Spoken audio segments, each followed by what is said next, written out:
നിങ്ങളുടെ favourite shows ഇനി ഒരിക്കലും മിസ്സാവില്ല. ഇപ്പോൾ C5 കാണും നിങ്ങളുടെ ഫേവറേറ്റ് ഷോ തികച്ചും സൗജന്യമായി. ഞങ്ങൾ ഡോക്ടറെ കൺസൾട്ട് ചെയ്യാമെന്നല്ല ഡോക്ടറെ. പിന്നെ ഞങ്ങള് പേഴ്സണലായി ചില കാര്യങ്ങളുമായി വന്നതാ. കുറച്ച് വർഷങ്ങൾക്ക് മുൻപുള്ള കാര്യമാണ്. ഡോക്ടർക്ക് ഓർമ്മയുണ്ടാവുമെന്ന് ഞങ്ങൾ വിചാരിക്കുന്നത്. അല്ല, എനിക്ക് മനസ്സിലായില്ല, എന്താ കാര്യം?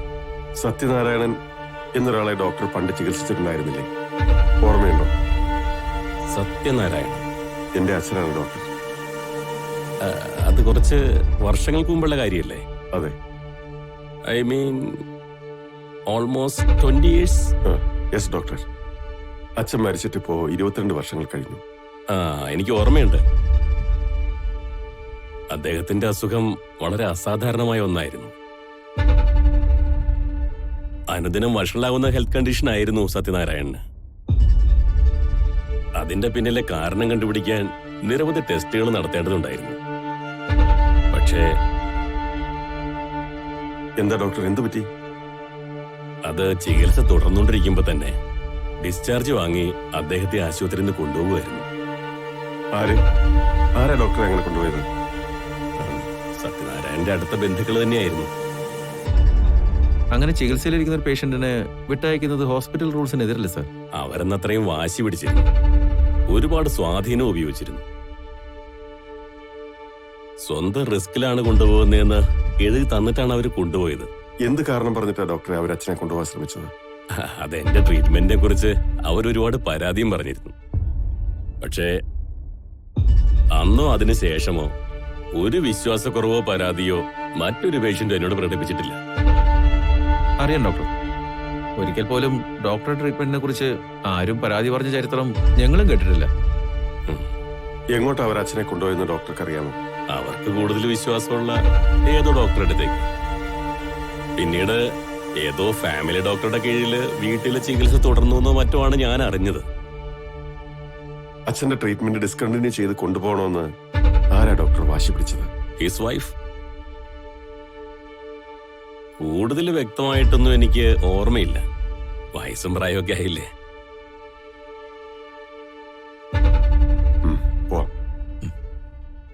ശരി doctor. Thanks. Sorry doctor, just one more thing. അച്ഛനെ ട്രീറ്റ് ചെയ്ത ആ ഫാമിലി ഡോക്ടർ ആരായിരുന്നു എന്ന് എന്തെങ്കിലും അങ്ങോട്ട് ഓർമ്മ വരുന്നില്ല. മിഷൻ ട്രസ്റ്റിൽ ജോലി ചെയ്തിരുന്നൊരു ന്യൂറോ സർജൻ ആയിരുന്നു എന്നാണ് ഓർമ്മ. പക്ഷെ പേരങ്ങോട്ട് ഡോക്ടർ ഹാഷിം ഹുസൈൻ അദ്ദേഹമായിരുന്നു എന്നാണ് എന്റെ ഓർമ്മ. Thank you doctor, thank you very much. ശരി.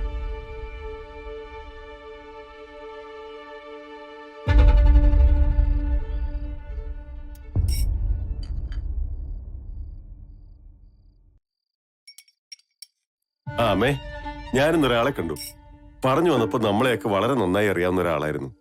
സ്വാമി അയ്യപ്പനെ ആയിരിക്കും. ചുമ്മാരിയങ്ങളെ.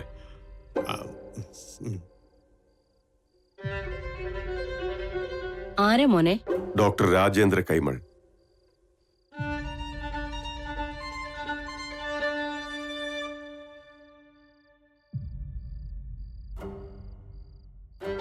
അച്ഛമ്മയ്ക്ക് ഓർമ്മയില്ലേ? അച്ഛനെ ചികിത്സിച്ച ഡോക്ടറായിരുന്നു അദ്ദേഹം. പിന്നെ നീ അദ്ദേഹത്തെ എവിടെ വെച്ചാ കണ്ടത്? യാദൃച്ഛികമായി കണ്ടതാ. സംസാരിച്ചു വന്നപ്പോഴാ പഴയ ചരിത്രമൊക്കെ അദ്ദേഹം പറഞ്ഞത്. എങ്ങനെയാ നിങ്ങൾ തമ്മിൽ കണ്ടത്? ഉച്ചയ്ക്ക് ഒരു ഒഫീഷ്യൽ മീറ്റിംഗ് ഉണ്ടായിരുന്നു കഫേ ഗ്രാൻഡില്. അവിടെ വെച്ചൊരു ഫ്രണ്ട് എനിക്ക് പരിചയപ്പെടുത്തിയതാ. ഇത്രയും കാലം കഴിഞ്ഞിട്ടും പഴയ കാര്യങ്ങളൊക്കെ അദ്ദേഹത്തിന് ഓർമ്മയുണ്ടായിരുന്നു അല്ലേ? പിന്നെ ഞങ്ങൾ കുറെ നേരം സംസാരിച്ചു. എന്തൊക്കെ പറഞ്ഞു അദ്ദേഹം? അച്ഛനൊന്ന് ഹോസ്പിറ്റലിൽ അഡ്മിറ്റ് ആയതും പിന്നെ പാതിക്ക് ഡിസ്ചാർജ് വാങ്ങി ചികിത്സ നിർത്തി പോയതും ഒക്കെ പറഞ്ഞു. അച്ഛനെ അങ്ങനെ ആദ്യം ട്രീറ്റ് ചെയ്ത ഹോസ്പിറ്റലിൽ നിന്ന് കൊണ്ടുപോകാൻ എന്തായിരുന്നു അമ്മേ കാരണം? കാരണം അത് പിന്നെ ആ ഹോസ്പിറ്റലിൽ നല്ല ട്രീറ്റ്മെന്റ് ആയിരുന്നില്ല. നമുക്കങ്ങനെ പ്രത്യേക അറ്റൻഷൻ ഒന്നും കിട്ടുന്നുണ്ടായിരുന്നില്ല. പിന്നീട് അങ്ങോട്ട് അച്ഛനെ കൊണ്ടുപോയത്?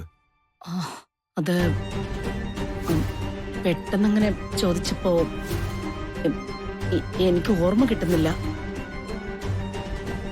ശരിക്കൊന്ന് ആലോചിച്ച് നോക്കിയാൽ ഓർമ്മ വരും. അമ്മയ്ക്ക് ഏറെ വിശ്വാസം ഉണ്ടായിരുന്ന ഏതോ ഡോക്ടർ ആയിരുന്നല്ലോ അത്.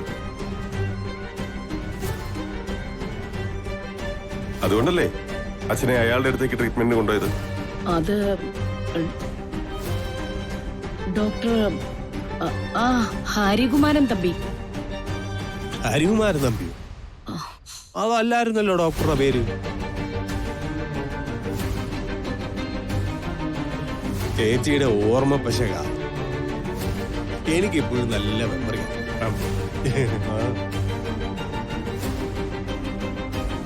Doctor Hashim Hussain, neurosurgeon, medical mission ആശുപത്രിയിലായിരുന്നു.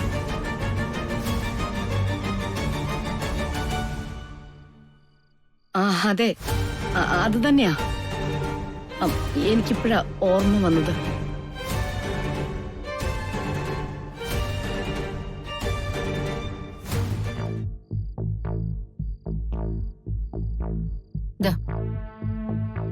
എന്താ പതിവില്ലാതെ പാല്? നേരെ ചൊവ്വ ഒന്നും കഴിക്കാതല്ലേ എഴുന്നേറ്റ് പോകുന്നത്. അവിടെ വെച്ചേക്ക്.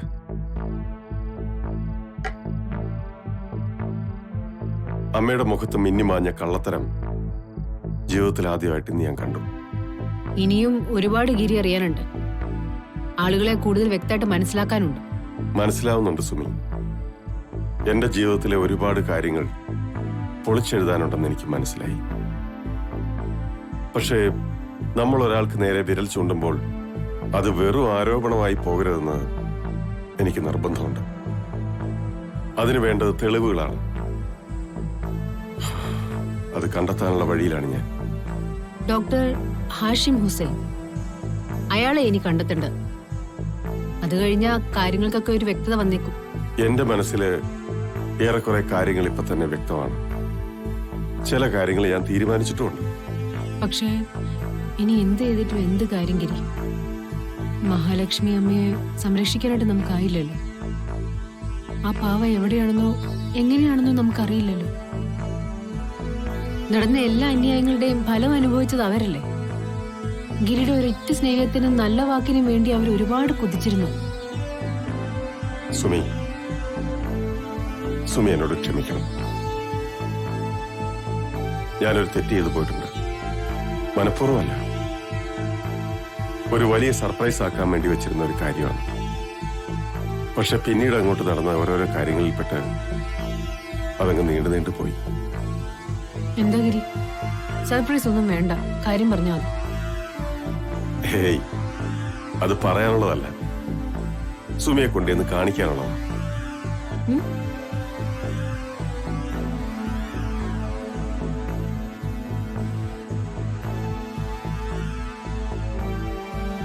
നാളെ തന്നെ സുമിയെ ഞാൻ ഒരിടം വരെ കൊണ്ടുപോകും, ഒരാളെ കാണാൻ. ഡൗൺലോഡ് ചെയ്യൂ C5 ആപ്പ്. കാണൂ എല്ലാ എപ്പിസോഡുകളും സൗജന്യമായി.